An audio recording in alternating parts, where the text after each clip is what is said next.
This is the very first Hennessey Viper ever built. This is serial number 001. Oh, wow. Can I ask you something? I'm Sean Dever. I'm with Junkyards and Barn Finds. I'm your speaker today, but can you tell me a little bit about your car? Listen, thanks. No problem. Thank you. Later. Yes, okay. Sir. Good luck. Good luck with your searches on your Shelbys. Oh yeah. I don't know if you can do better. I mean, I don't know. These are pretty rare. So I've heard of these, never saw one in person. And this was the last Shelby he had a part of making, right? This is the only real Shelby design. Carroll Shelby was partnered with Ford and all the other manufacturers. This in the 90s was after he was kind of out of the design of the Viper. He basically sketched it, figured what he wanted to do. He used Indy and Formula One as a big influence for him. If you see the way the suspension is set up. Yeah, notice the engine's even back, so it's almost the center engine car. This one, every one of these came with an Aurora, the old Aurora engine, which was the engine that Indy was using that year. So that's why that engine was chosen. Okay. And it ran about 300 horse, and then the only other option was a supercharger, which came out a little later in production, which I think bumped it up to like 450. This car is a one of one because Shelby is building a Series 2. It's in production now. Handmade cars, identical to this, except they're now building them in fastbacks. So they bought this car back and modified it to with all the Series 2 features. So it's almost a prototype for Series 2. Absolutely. But I don't call it a prototype because it's a registered production car that went back to Shelby, that Shelby modified and registered it.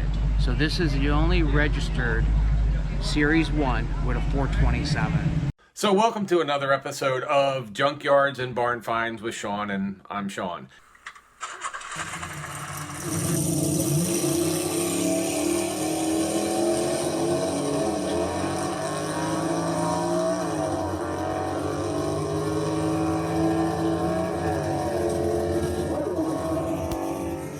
Shelby installed it, Shelby built it, Shelby did all the modifications. Like this suspension system is a Penske suspension system. It is absolutely state of the art. So you just incorporated everything from the racing world. Absolutely. The best of the racing and the best of the street cars he's designed into this. He did it in 1999.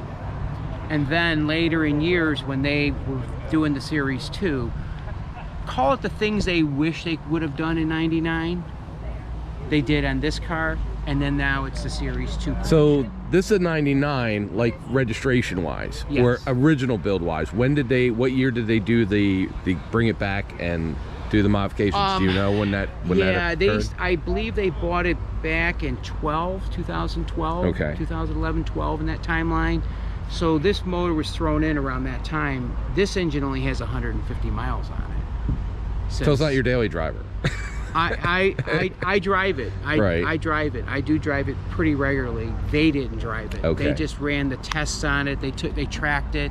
You know, went to the Monterey, went to Pebble Beach, and went to Barry Jackson, all in invites. Right. And then it also went on the Shelby tour, which was all around the world. So this car's traveled more than me. Right. But just probably on the back of a truck. Absolutely. Absolutely. So you could, like this car, I've got pictures of this car with the number 1 Series 2. I've got it with the prototype cars. There's 3 prototypes on these. So I mean, this car has been with all of them. This is, in my opinion, it is the most desirable Series 1, because if Shelby really could have done it, he would have put a 427. Right. So this is like Shelby was alive when this was going on. Now, did he sign this or anything else? So it's got his signature on it. Yeah, on the other side. Okay. Yeah, in the glove box. Let me think. There you go. Because I know he loves to sign all his cars. Yep. He was great about that. Yeah, he was absolutely Now I wonder if he was sorry they got rid of it, or did it wait till after he passed away till they sold it to you? Well, I just bought this recently. Oh, okay. And the only reason they sold it is I inquired for the Series 2, and they told me about this car, and we talked. It took a couple days talking and them thinking about it, and then there was that phone call came back that said, you're the guy. And I heard you say, like, if they need it back, that you're happy to promote it to wherever they need it to. Yeah, I mean, I own it, but I'm the next person caring for it for the next. Right, you're the caretaker. Yeah, I mean, and something like this, which is basically a history, relic.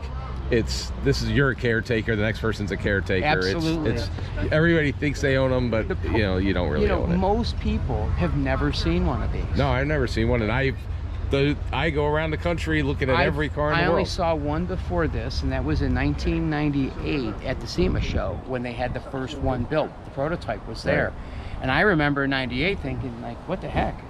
Shelby's building a car? Yeah. Like, yeah, I remember reading about it. And I remember seeing the price tag on it, and I'm thinking, okay, well, not me. Yeah, Shelby's building a car. Yeah. I mean, these went up. These started at like 110. But by the time they had all their complications of production, they were coming out at 180 in 1999. Wow. So, but to me, I've had GT Shelbys, 350s, I had Super Snakes. Listen, they make 5,000, 10,000 of those cars. I mean, GT 350s, GT 500s, there's thousands and thousands and thousands. You can't swing a dead cat without hitting them. Yeah, 249. Yeah. That's it. And this is the one of one because of the... This is the one of one within the 249. Right. This is actually car 203. Okay. So, all carbon fiber body, solid aluminum frame. The frame now, is it a tubular frame or... It's not a tube, but it's a solid frame, and it's got a honeycomb design. It's the only frame ever designed like that. Okay. It's a 52 hertz, which is the torque and the twist. Only 2 other cars in the world have ever got to the point where they have a 52 hertz frame. All of these have that same frame. Nice. I mean, this car is 50-50 displacement front to back. Now, I don't know if this is yours or that's not mine, too. Okay, so you have the Viper, and these things without drive control and everything else are death machines unless you know how to drive one. Absolutely. Okay. So these things here are monsters unless you know. What is this? Is this more like the Ferrari over there driving, or is this more like a monster like this? They're very comparable. This happens to be a 93 Hennessey Venom with the aero kit. Okay. This is the very first Hennessey Viper ever built. This is serial number 001. Oh, wow. So this car only has 1,800 miles on it. Now, did you get this because it matches the silver paint for that? No. Or it just happened to be? I bought this because how rare it was. And I bought this because I've never seen one. Yeah, and I've never seen one. Being a one of one, but I like that rarity about it. Okay. This car is much better driving. So that's a much more streetable car. Handles. It's faster than this. This is fast, but this car grabs. Right. These cars are better. Now these are also you'll feel every pebble on the road with one of these. Absolutely. How is this the same? It's a little more not as harsh. This thing's like riding a horse. Yeah. And I have a 94 regular Viper, and it's like driving a Cadillac compared to this. Yeah, because these things, I think I've either driven one or rode one because I've been in so many cars, but I do remember the ride at Sebring, and if you've ever gone up to Sebring for a race day, that track is the worst track on the planet. Those bumps are there intentionally, I hear. Oh, yeah. Yeah. And you feel every one. Right. I mean, it's the Princess and the Pea story right there. Right. On and they say that's the point of it. That's intentional. This is what those cars are made for. This is a race car. When I bought the 94, I realized that Hennessey actually built this as a race car. And this was built in 93. So Hennessey got this car in 93. He didn't finish it till 96. So it's totally hand built, 100%. This hood is a one-piece takeoff hood. It's carbon fiber. Oh, wow. Yeah, the whole hood. If you see, this is not 93. They didn't have this. No. They didn't have this. No. So the hood came out of was built in the UK. It didn't get back into the States until 96. And is the nose, the bottom of the front fascia that's extended a little bit? That's part of the aero kit. The rear wing is part of the aero kit. There's a lot of little other features on it. And of course, it had the bubble roof top. Hennessey did that. That wasn't available. Oh, back then I know, but they installed. Then after that, they said that's a great idea because I'm 6'2", and that's you can't really get everything on this car: the wheels, the brake systems, the aero kit, all the motor upgrades is all Hennessey. So that was the problem with Hennessey in the early days. He took your car and he had it forever. Right. He had this car for 3 years, and in fact, on this car, I mean, this is a car 55 and 93, so this is considered a continuation car. Okay. From 92. The parts from 92 built this car, so like that antenna is only an early model car. The air conditioning is rare. Right. So it's an early model Viper, 93. and then it became the number one And then it Hennessey. became number one Hennessey. So it's almost a similar story that you have with your Cobra, pretty where close. it was an early one. Yeah. And that's it. Yeah, and I got this first, and this was, I thought, was a rare find. 1,800 miles. It was in two guys' collections. Wow. One guy was a race car driver. He's the guy who had it built. Second guy was just a big giant collector. Wow. He didn't drive. He put 100 miles on the car in 15 years. Jeez. Well, what's your first name? Greg. Greg, I'm Sean. Nice So, to meet you. Appreciate you talking about your This cars. is the first awesome time cars. this car has ever been out in public at a show or an event or anything. Other than just driving it for a spin. 1,800 miles. It was probably at a track, running at the track. That was it. Wow. Yeah, this is the first time this car's been out. Well, So I hopefully saved it for this show. I did. Good. A lot of people are going to see it, so I so Yeah. appreciate it. Thank you so much All for right, bringing thanks. them both. Thanks. And thanks for the Cobra, or the, yeah, I don't think I'm going to see a Shelby like that again, unless it's You want yours. to know the funny story? I was telling those guys, I just bought a 94 Viper with 17,000 miles, and I bought it because you can't get parts for these. There's Right. nothing. So it's just as a parts car in the future. I really bought it, and mindset, a parts car, but it's perfect. 17,000 miles, 100% stock, black, beautiful. Rides beautiful. I bought it out of Tampa. I drove it home that night. I mean, it was beautiful. Right. So I'm not stripping the car down, but you can't get parts. If something went on this car, you need to go find somebody that has the part. So Well, I you- have a whole car, and it's our driver. We'll drive that one regularly. Actually, it's my wife's car. Okay.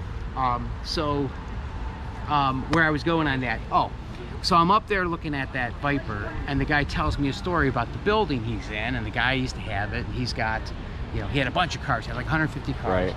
So he says to me, "You ever hear of a Series 1? I'm like, "Yeah, I have one. Why?" He says, "Well, Al, the guy you bought the building from, he has a Series 1. So I finagled to say, let's go visit Al. I want to meet him. And Right. we did. We went up there and spent a little bit of time, and I looked at his Series 1. And his has got, like mine, about 3,500 miles. Right. Supercharged. He told me it's the first car that came out of the Shelby factory supercharged. Okay. I don't know if that's true. He said the same Right. thing. They might have told everybody that. Right. His car is number 204. That's 203. Wow. Coincidence. And I have pictures when the guy that had this built, last name was Gardner. He owned Harley dealerships up in New Hampshire. I had every piece of material with this car history. Every letter Shelby sent out, I have the letter. He opened the envelope cleanly. Oh, wow. Put So it you all have in a binder. everything. I have pictures of this car as a skeleton being built with car 204 next to it. Right behind it. Wow. See a picture of that guy's car. So not to see one of these really ever in my life, and to see one a month later. Right. And have a picture of that one. And have a picture, and it's a sequence of mine. Wow. So I'm trying to get that one next. Oh, I bet. Oh, Yeah. cool though. They're Yeah. so cool. Well, like I said, I appreciate it, man. That was awesome. Likewise. Thanks for the Yeah. stories too. No problem. Thank you. Yeah.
April, should they subscribe to this channel even if they don't like cars today for this one?